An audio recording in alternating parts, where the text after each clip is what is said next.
Hello नमस्कार बच्चों, एमजार पाठशाला के इस ऑफिशियल यूट्यूब चैनल में आप सभी का स्वागत है। क्लास 10 फिजिक्स का एक महत्वपूर्ण लेसन है जिसका नाम है वैद्युत आवेश एवं वैद्युत क्षेत्र, जिसका एक इम्पोर्टेंट टॉपिक है coulombs law. Coulombs law means coulomb का नियम, जो कि बोर्ड एग्जाम के दृष्टिकोण से बहुत ही इंपॉर्टेंट टॉपिक्स है, जो कि आवेश के क्वांटीकरण सिद्धांत के अकॉर्डिंग आता है।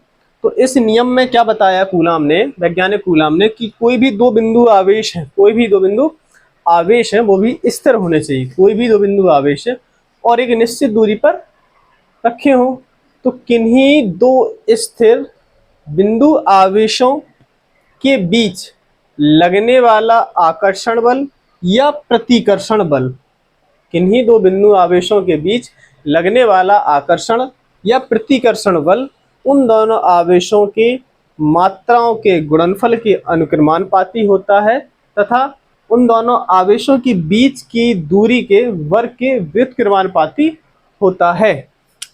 मीन्स कोई भी दो स्थिर बिंदु आवेश है, मीन्स एक Q1 मीन्स Q1 और ये स्मॉल r दूरी पर स्थित है Q2।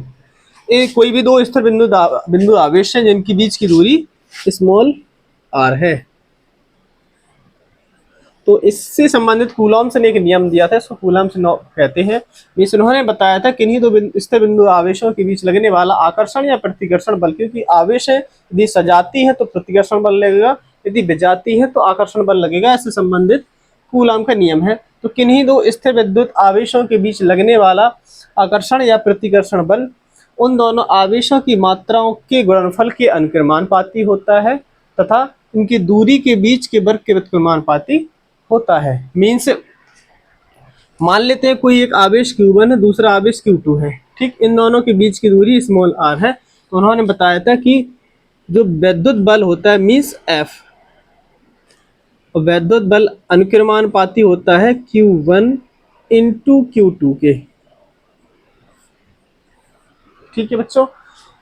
इसके बाद वैद्युत बल व्युत्क्रमानुपाती होता है 1/r², मीन्स बीच की दूरी के वर्ग के व्युत्क्रमानुपाती होता है। इन दोनों समीकरण को ऐड करेंगे तो means F अनुक्रमानुपाती Q1 into Q2 upon small r², ठीक है बच्चों। अनुक्रमानुपाती साइन यहाँ से हटाएंगे और एक कोई नियतांक लाएंगे, मीन्स F इक्वल टू हो जाएगा K Q1 into Q2 upon r², जहाँ के एक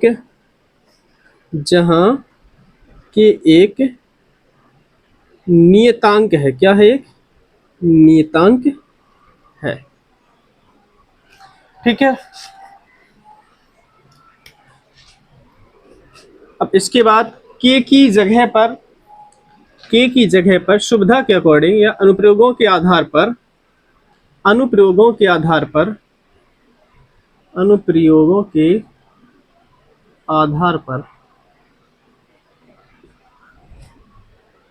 K इक्वल टू 1/4πε0 रखने पर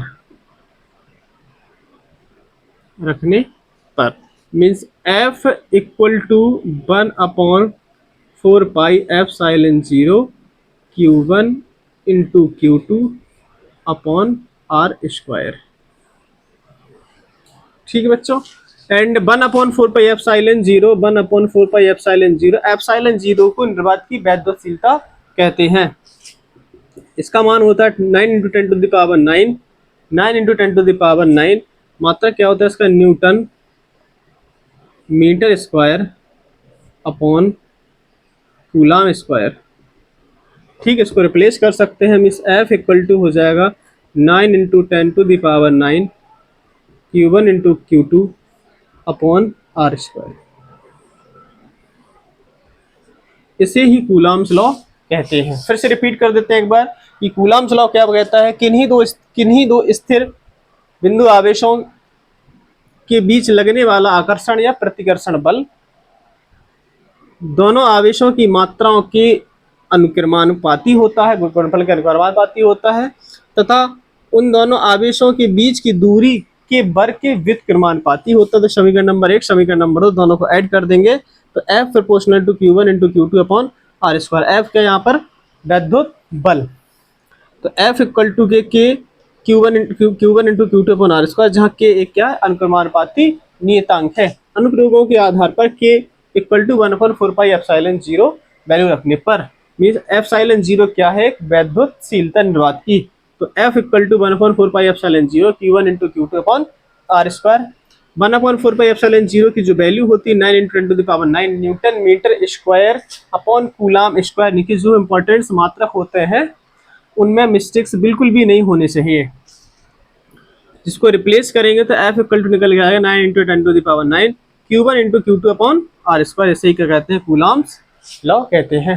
ठीक है दोस्तों, तो आपको इससे संबंधित वीडियोस समझ आ रहे होंगे तो ज़रूर ऐसे वीडियोस को लाइक करते जाइए और अपने दोस्तों तक ज़रूर शेयर करते जाइए, और अभी जस्ट शेयर कीजिए सब शेयर बॉक्स में जा करके। ठीक है दोस्तों, okay, love you, take care, bye bye.